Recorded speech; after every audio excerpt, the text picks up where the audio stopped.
Hey everyone, and welcome back. We're here for another video, and in this short video we're going to be looking at how AI tools like Copilot can help us interpret student assessment data quickly and accurately. We're really not looking to replace teacher judgment by any means. We're rather using AI as a partner to help us make more informed decisions about instructions. So really, AI can help teachers by organizing assessment information and identifying performance patterns, generating next steps, and even suggesting small group instruction plans. AI works best when it starts with your data, and that's exactly what we're going to explore right now. So I've uploaded a grade 6 science data set based on a space unit lesson that we created. Just to be clear, these are fictional students, but the data is real world. And we're really going to be looking at 3 assessment categories, which are aligned to our lesson learning goals. So I have the Excel file here, and just so you can see, we created something that would be practical and used like within the confines of many people's classrooms. And again, these are just fictitious students. They are not real, so you don't have to worry about any of the data. But as you can see, we have student names. We've got 3 different criteria to score it out of 10. And what we're going to do here is we are going to upload this into our Microsoft Copilot chat. So how you go about doing this is you'll see there's a little addition icon in the left-hand corner. If you select this, you can upload files like right from your computer. You could do it from the cloud, whatever it is that you're looking to do. I just have mine ready to go here, so I'm going to just drag mine in. So here's my grade 6 data. It's open. I'm going to attach it. And then what I'm going to do is I'm actually just going to use a prompt, because what I really want to happen here is I just really want Copilot to really help me assist and analyze this grade 6 science lesson data from what we did. So really going to look for trends, areas of strengths, if there's any gaps in understanding, and then maybe we could recommend some small group instruction groupings, whether we're doing heterogeneous or homogeneous groupings, and suggest next steps for whole class instruction. Because really what we're trying to get at is how can we be more effective at doing what we're doing without really having to have that onerous work. We're really going to let Copilot scan the data, summarize patterns, and then we're going to provide our insights. And of course, we're always going to refine based on what we know about our students. So I'm going to go ahead and run this, and what's going to happen is it's going to start to generate all of these different answers for me. Now, it will take a little bit, but I think it's worth it because it takes about 2-3 minutes just to analyze some of the functions in there. But what it will really do, we'll start to look at those whole class trends, seeing what students really need help, rather than us trying to guess of like the next steps of where to go and who may need support. This one will tell us who definitely needs it, or at least a guiding lens to that.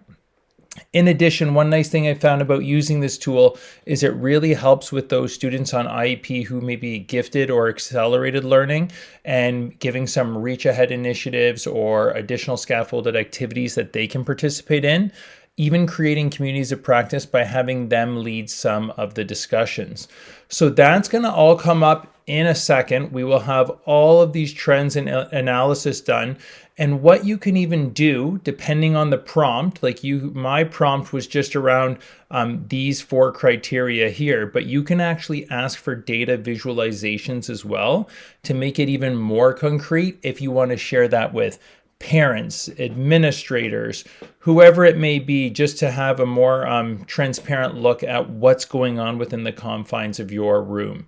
Now, because we're asking it to do a lot, and you see we've added this spreadsheet, it is doing a very thorough investigation of the data. So like I said, it does take a little bit of time, but I think you'll see once it pops up why it's worth it. Now, once we do this, I just want to point out the AI does a really effective job of organizing the data and giving us quick clarity, but it doesn't know your classroom.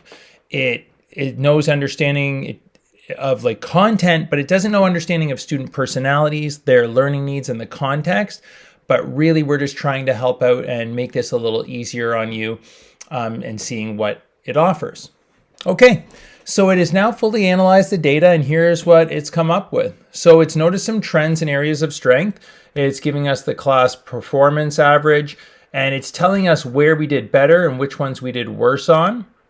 And it did this through Python analysis. And so it indicates moderate to strong understanding overall, with the planet characteristics strand being the relative strength. And then it actually gives us our highest performing students here. And again, this is for our own use. And so these students would have strong conceptual understanding, possible candidates for enrichment or extensions. And then we have solid foundation. So overall, we're doing pretty well. But this to me is something that was always pivotal, is how can I find who has gaps in understanding, who might be our marker students in at least one category.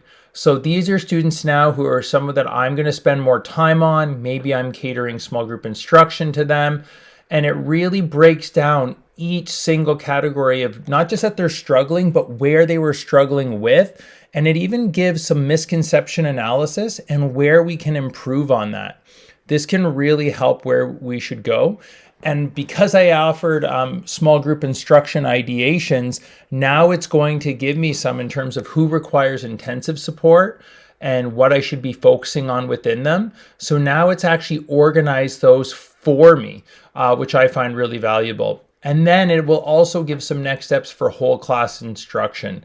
So there is a lot of different things that will be put in here. It's hard to go through to all of those. But really, we can go into our own call to action and try this out. What we would encourage you to do is try to take some diagnostic data or some data sample that you have in your classroom, analyze it yourself, and then upload it and ask for the suggestions you want it to do. And then see if there's opportunities for either small group instruction or something you're looking for and able to support the instruction that you're going with forward and what you need most. We're going to have another video after this around how we can create different assessment strategies, and we'll go through a couple of different rubrics that we can use within the classroom. Thanks so much, and we hope you found this valuable.